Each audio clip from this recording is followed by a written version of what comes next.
Bonjour à tous et bienvenue dans ce troisième épisode de Caput Mundi consacré aujourd'hui à la naissance du christianisme. En introduction de mon propos, j'aimerais citer l'historien Marc Bloch dans Apologie pour l'histoire ou métier d'historien. Le christianisme est une religion d'historiens. D'autres systèmes religieux ont pu fonder leurs croyances et leurs rites sur une mythologie à peu près extérieure au temps humain. Pour livres sacrés, les chrétiens ont des livres d'histoire, et leur liturgie commémore, avec les épisodes de la vie terrestre d'un dieu, les fastes de l'Église et des saints.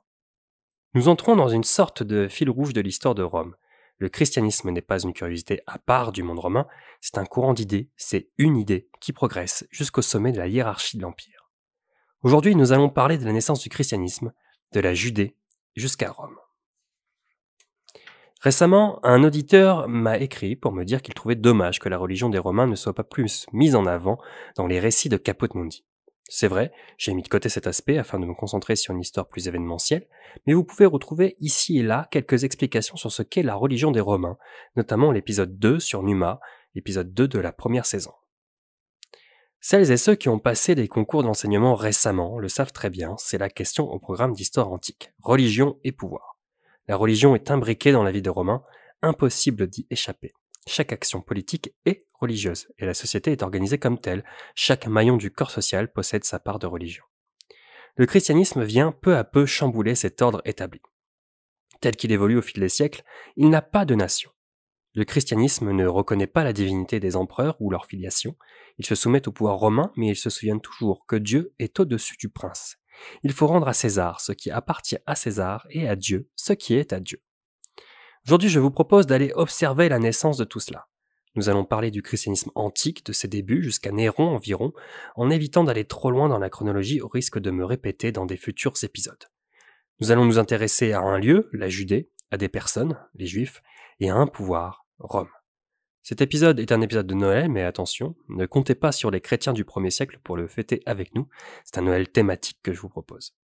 Je vous invite donc à écouter en parallèle l'épisode de l'an dernier sur les Saturnales pour fêter la fin de l'année comme un Romain. Je vous raconte donc la naissance du christianisme dans Caput Mundi.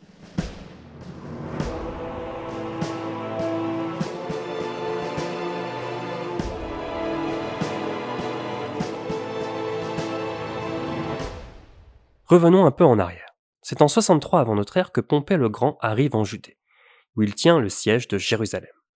Le but de Pompée n'était pas la conquête de la Judée, il était en Orient pour combattre Mithridate VI, roi du Pont. Rome a d'ailleurs toujours soutenu l'indépendance juive par rapport à l'autorité locale qu'était l'Empire séleucide. Mais c'est sa volonté de mettre fin à une guerre interne qui conduit Pompée le Grand jusqu'aux portes de Jérusalem. Le siège débouche sur l'épisode célèbre de Pompée entrant dans le Saint des Saints, violant ainsi une coutume juive, ce qui entache les relations entre les deux peuples. Déjà, la particularité du judaïsme est remarquée par rapport aux autres cultes antiques. Un Dieu unique. Jusqu'à Auguste, Rome s'était bien gardée d'avoir un contrôle direct sur la région, privilégiant l'autonomie. Les problèmes internes se succédant, Auguste y imposa un gouvernement romain après la mort du roi Hérode. Pas si fous les Romains, qui connaissent l'instabilité politique de la région et dont le gouvernement est installé à Césarée. La spécificité des Juifs est d'abord respectée par Rome.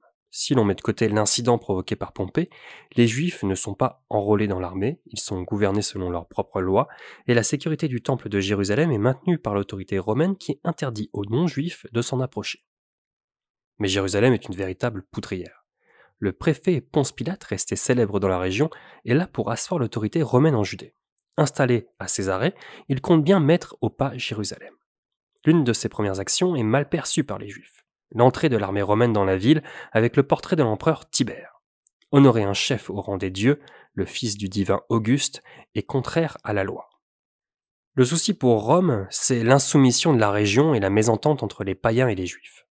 Convaincu de la venue du Messie, le peuple de Judée se rallie à des groupes défendant la souveraineté proche de la Judée.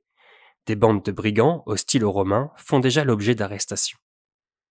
Parmi ces bandes de brigands, certains ont plus mauvaise presse que d'autres.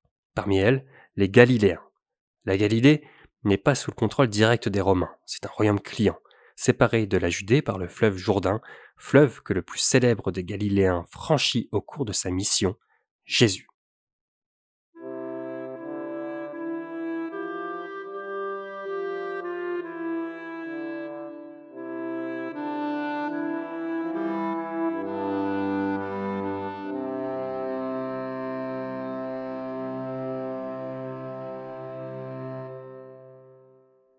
Attention, Jésus n'est pas un brigand.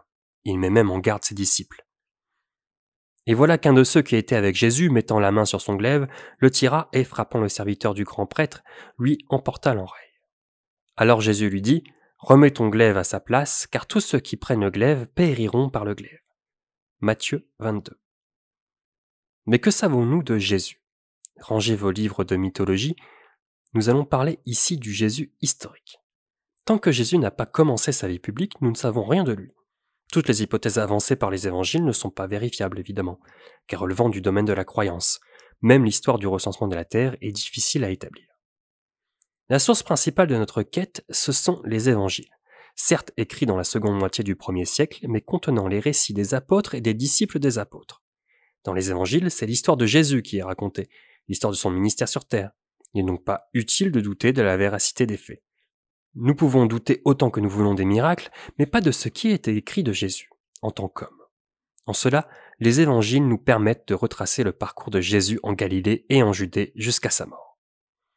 Pline, dont la correspondance est célèbre, nous parle aussi de Jésus, et nous permet de confirmer que Jésus a bien vécu au temps de Ponce Pilate. Un auteur juif du nom de Flavius Joseph nous parle aussi de Jésus dans les Antiquités juives. En ce temps-là, apparaît Jésus, un homme sage. C'était un faiseur d'actes étonnants, un maître pour des hommes recevant avec plaisir les vérités. Il entraîna à sa suite beaucoup de juifs et beaucoup d'hommes d'origine païenne. Et quand Pilate, sur une accusation des hommes les plus haut placés parmi nous, l'eut condamné à la croix, ceux qui l'avaient aimé auparavant ne cessèrent pas de le faire. Alors que Jésus arrive à Jérusalem avec ses disciples, des Hérodiens favorables à l'emprise de Rome sur la Judée et des pharisiens hostiles aux Romains viennent à sa rencontre pour le questionner. On lui demande s'il est permis de payer l'impôt à Rome. En posant cette question, les Juifs veulent savoir si Dieu permet cela, c'est-à-dire si Dieu laisse faire l'occupation romaine. C'est un piège tendu à Jésus, et c'est sa réponse qui nous apprend son rapport avec l'autorité romaine, dont découle toute la pensée chrétienne des siècles à venir. Jésus répond, « Pourquoi me tendre un piège ? Montrez-moi l'un de ces deniers. » On lui tend un denier, une pièce d'argent, sur laquelle figure le portrait de l'empereur de Rome. « Qui est représenté ici ?» demande alors Jésus. « César. » Il faut alors rendre à César ce qui est à César, et à Dieu ce qui est à Dieu. Malin.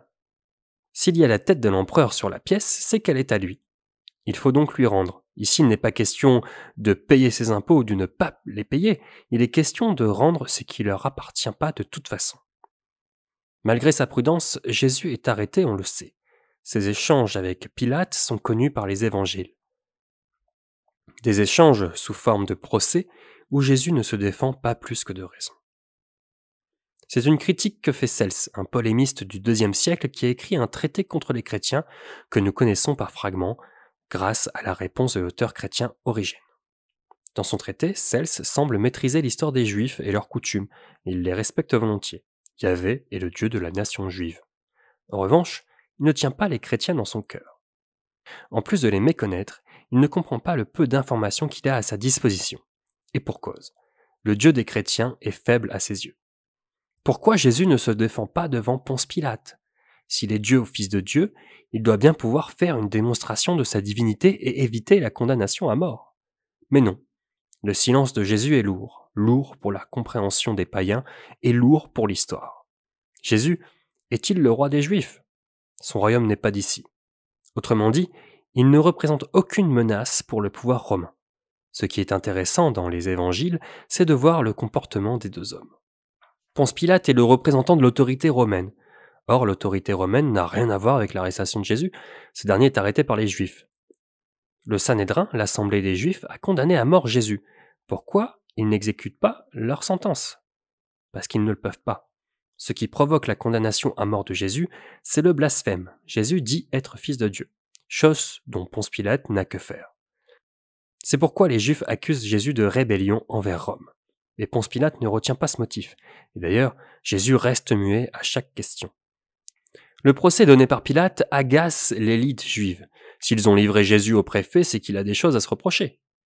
C'est à quoi Pilate répond « Vous n'avez qu'à le juger selon vos lois ». La seule chose qui semble titiller Pilate, c'est cette affirmation que Jésus assure sa condition royale. Sa royauté n'est pas de ce monde, mais qu'est-ce que cela peut bien vouloir dire ? En bref, Ponce Pilate est face à un dilemme.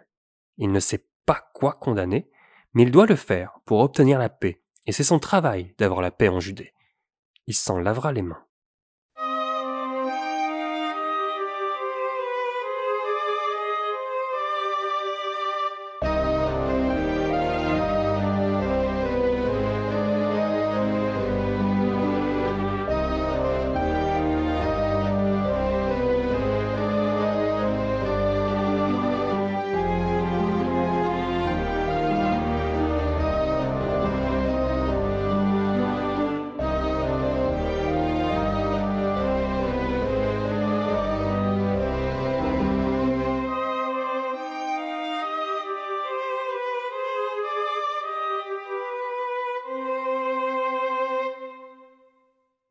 Ponce Pilate abonde dans le sens des Sanhédrins. Jésus sera condamné à mort et crucifié au même rang que les fauteurs de troubles et les brigands. Raillé par les Romains, il porte son nom, roi des Juifs, une couronne d'épines et sa croix. Jésus meurt sur la croix au début des années 30, sans que nous puissions déterminer la date avec précision. 7 avril 30 ou le 3 avril 33 d'après les hypothèses actuelles.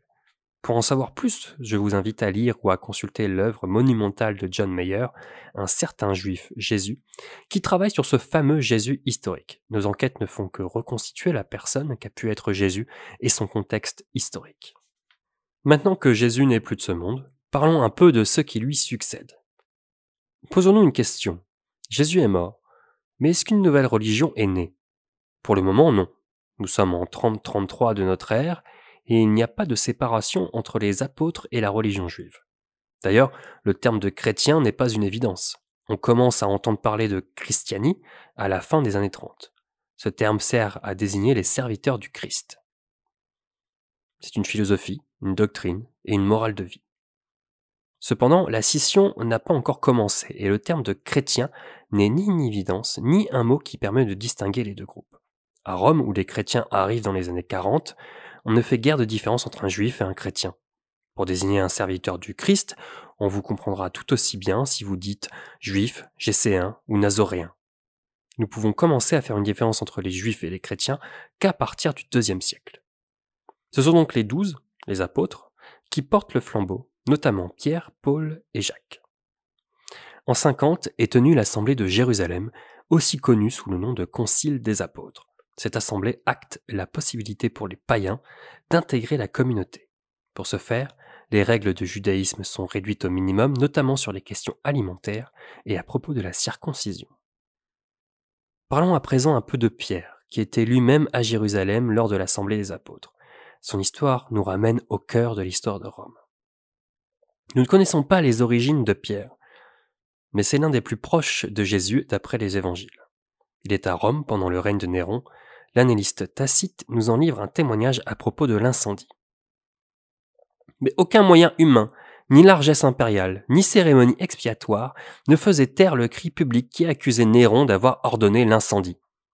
Pour apaiser ces rumeurs, il offrit d'autres coupables et il fait souffrir les tortures les plus raffinées à une classe d'hommes détestés pour leur abomination et que le vulgaire appelait chrétiens. Ce nom leur vient de Christ qui, sous Tibère, fut livré au supplice par le procurateur Ponce Pilate. Réprimé un instant, cette exécrable superstition se débordait de nouveau, non seulement dans la Judée où elle avait sa source, mais dans Rome même, où tout ce que le monde enferme d'infamie et d'horreur afflue et trouve des partisans. On saisit d'abord ceux qui avouaient leur secte, et, sur leur révélation, une infinité d'autres, qui furent bien moins convaincus d'incendie que de haine pour le genre humain. On fit de leur supplice un divertissement. Les uns couverts de peau de bête, périssaient dévorés par des chiens, d'autres mouraient sur des croix, ou bien ils étaient enduits de matière inflammable, et quand le jour cessait de luire, on les brûlait en place de flambeaux. Néron prêtait ses jardins pour ce spectacle, et donnait en même temps des jeux du cirque, où tantôt il se mêlait au peuple en habit de cocher, et tantôt conduisait un char. Aussi, quoique ces hommes fussent coupables ou eussent mérité les dernières rigueurs, les cœurs s'ouvraient à la compassion, en pensant que ce n'était pas au bien public, mais à la cruauté d'un seul, qu'ils étaient immolés. Ce passage nous en dit un peu plus sur la façon de penser des Romains envers les chrétiens, ainsi que sur le contexte de la mort de l'apôtre Pierre. Nous ne savons pas grand-chose, à vrai dire, des circonstances de la condamnation à mort de Pierre, et nous serons vite amenés à en reparler de la persécution de Néron. Notons simplement que la tradition chrétienne rapporte que Pierre est à Rome au moment de la persécution de Néron. À cette époque, les chrétiens sont donnés au supplice dans le Circus Vaticanus, le Vatican, un cercle privé de l'empereur, qu'il ouvrait volontiers pour donner au peuple de macabres spectacles. C'est aussi dans ce secteur que fut crucifié l'apôtre, la tête en bas, à sa demande. Nous reviendrons plus longuement dans l'histoire de Caput Mundi sur les motivations de ces persécutions. Une dernière précision malgré tout, oubliez l'image des chrétiens se réunissant dans les catacombes de Rome. Il ne s'agit pas d'un lieu pour se cacher et prier, mais d'un lieu de sépulture que les chrétiens commencent à utiliser qu'à partir du IIIe siècle, notamment pour des questions de place disponible et de finances. Oubliez également Noël, en cette fin d'année de 1er siècle. Pour participer aux festivités de la fin de l'année, il vous faudrait célébrer les Saturnales. La fête la plus importante chez les chrétiens étant Pâques.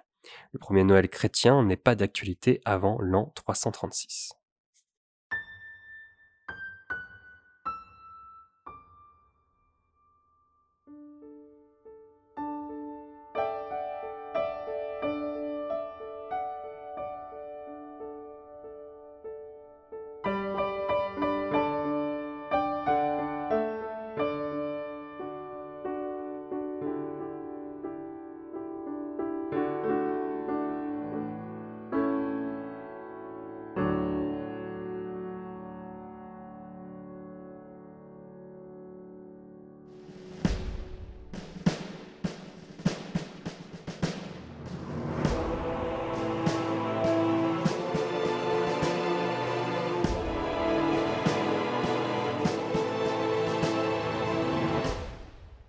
Dans l'épisode précédent, je vous parlais de l'âge d'or augustéen. C'est l'un des thèmes qui a été repris par les chrétiens pour parler du règne de l'empereur, une vision tardive mettant en relation la Pax Romana et la naissance du christianisme.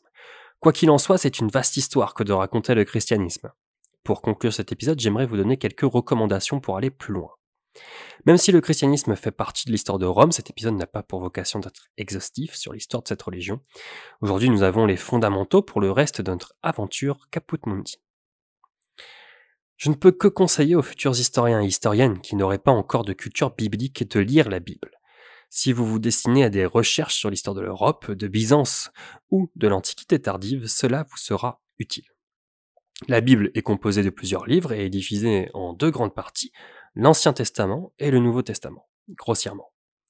Ces textes ont d'abord été écrits en hébreu pour l'Ancien Testament et en grec pour le Nouveau Testament. L'Ancien Testament est aussi connu en grec sous le nom de la Septante. L'Ancien Testament est composé du Pentateuque, Genèse, Exode, Lévitique, Nombre et Deutéronome, de livres historiques, poétiques et des livres des prophètes. Ces textes sont communs aux deux religions que sont le judaïsme et le christianisme. D'ailleurs, l'appellation Ancien Testament est purement chrétienne.